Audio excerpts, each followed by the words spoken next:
Welcome to Flowcast. I am your host, Jeremiah Washington. We're sharing stories about people changing lives in hopeful ways for the life of the world. A ministry of Dominican Sisters of Springfield, Illinois, recorded live at Sacred Heart Convent.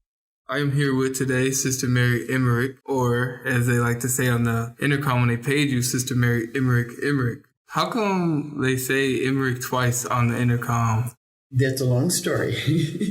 My family name was Emmeric. Yeah.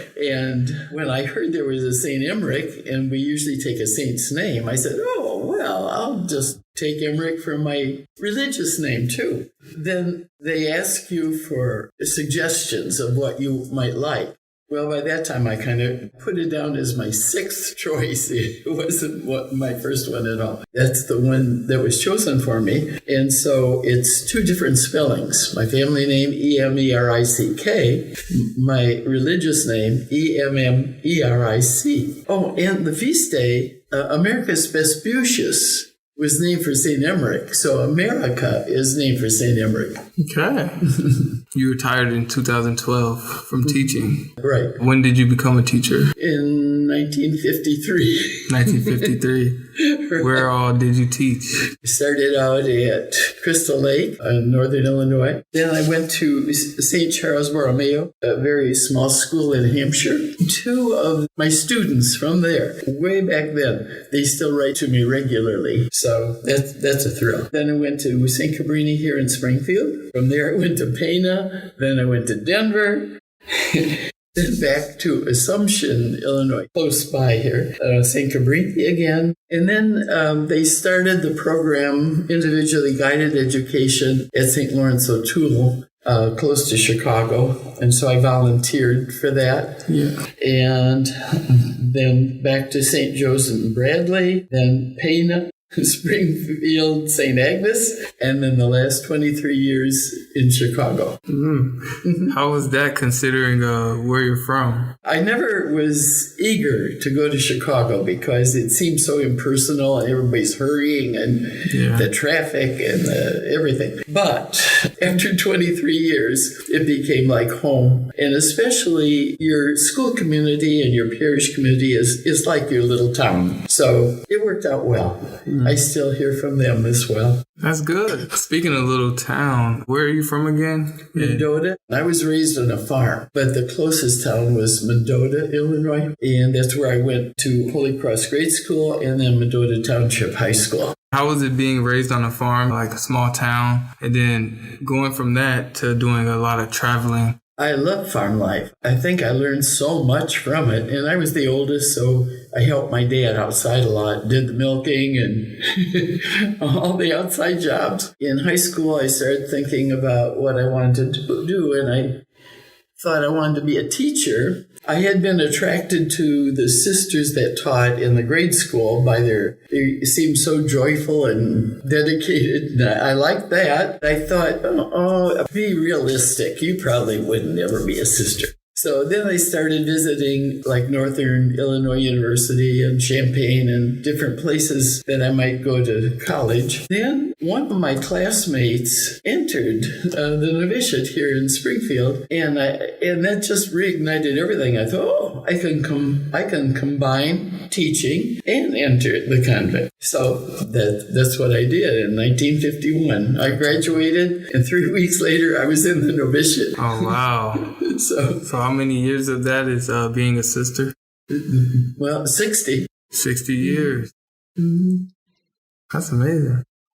I am so grateful that the Lord drew me to that because it's been a wonderful ride.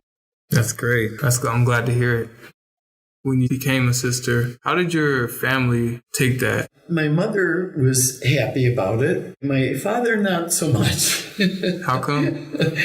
Well, I don't know if he had stereotypes. He was a convert. He became Catholic when my dad and mom were married. And so he hadn't been around the sisters and things like that. However, fortunately, the day I was to enter Springfield and enter the convent was a rainy day. So he couldn't work in the field. Yeah. So Mom prevailed upon him to be the driver. Not only that, but there had been storms along the way, and he was kind of curious to see the damage that the storms had done.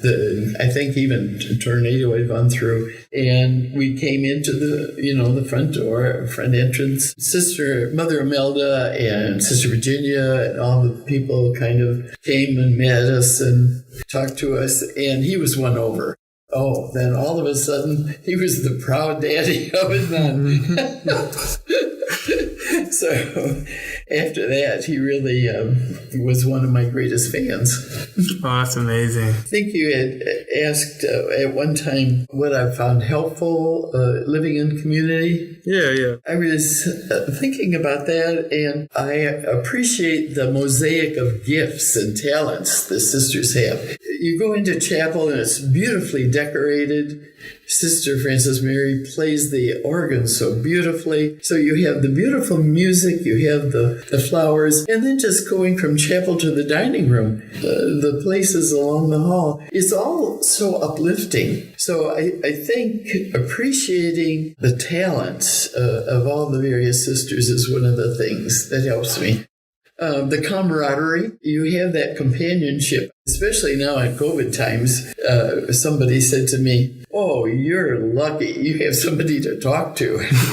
and that's true. You almost always have someone to talk to, whether you're down or whether you're up. That's and true. They can share it with you. So your joys are multiplied and your sorrows are divided or subtracted. I think the fact that we're working toward the same goal, not that we're all perfect, that we're far from it, but we all want the same thing. We all want to grow in the love of God and to try to express that love to others so that they'll know how much they are loved by God as well. I've just been so grateful for community because by personality, I don't think I would have ever had the experiences I've had as far as, being sent to Denver as principal, and I've never been principal before.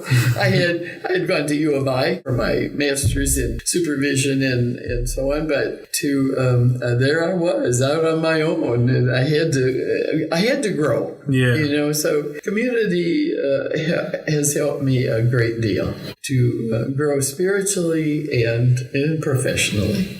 That's a good thing. Yeah, this building has it's such a how to put it, just a family, just a big family. It is. First walking in this building, I wouldn't be surprised if everyone was related because it's just like family. And that's a big thing. I'm proud to be a part of the family at this building, but from working here and Visit SpringfieldOP.org. That's SpringfieldOP, like Order of Preachers.org, and click on the Listen, See, Respond button to take a 3-day virtual retreat.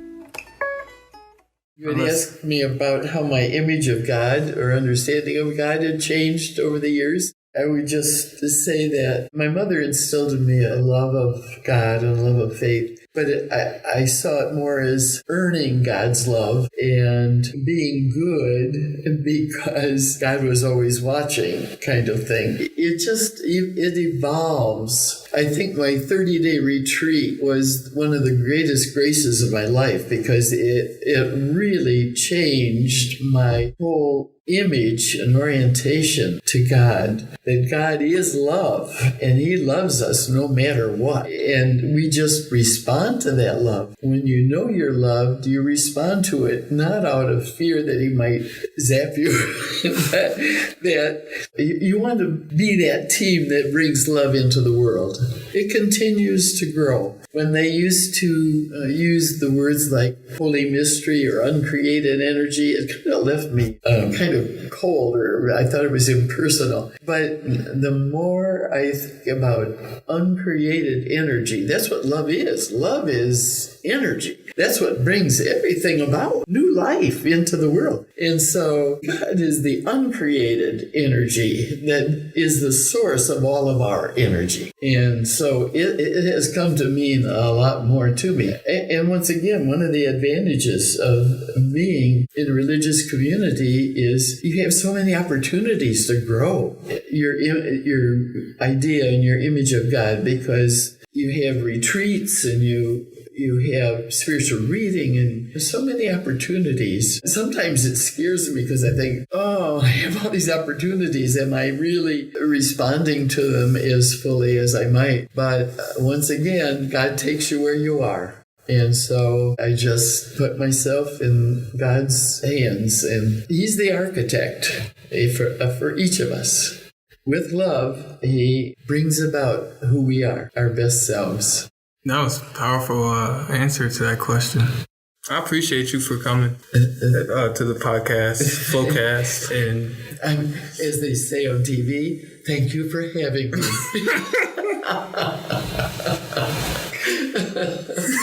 Well, this is audio. We won't be on TV. But yes. Oh, yes. Correct. Thank God. And yeah. Thank you for listening to Flowcast. Join us next week to hear more stories about people changing lives in hopeful ways for the life of the world.